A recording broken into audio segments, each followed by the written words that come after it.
I do not remember what happened next.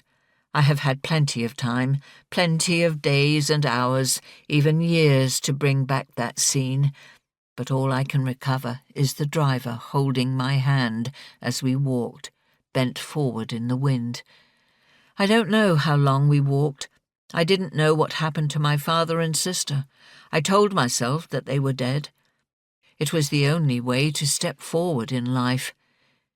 It was the only way I could have walked off into the desert hand in hand with a man I had never met and whose language I could not speak. I had left home that morning in Marrakesh, a proper 18-year-old British girl, dressed in white, covered in a pale blue duster. Within 24 hours, I was orphaned, bereft of hat and gloves, and standing in front of what I could only assume was an oversized bird. Before me rose a full-throated vision of dusty expanse, ahead of the deepest blue imaginable, and eyes that sparkled in their sockets. The driver pulled at me roughly, put his hands on my shoulders, and began jabbering to this mythological being before us.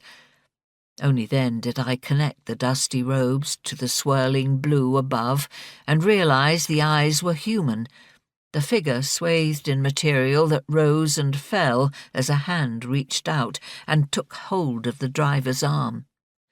Once again the driver began jabbering, cackling, the only recognizable sounds the inshallah that broke out every few seconds.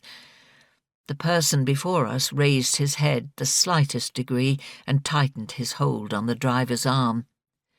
It was like watching someone turn a radio dial.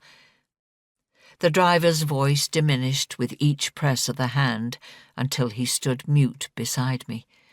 Only then did the blue man turn his eyes to mine.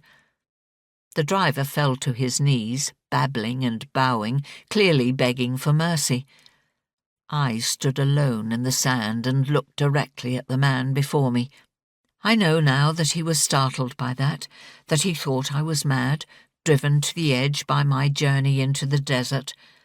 I think now I was never as sane as I was in that moment. This was not the face of a stranger.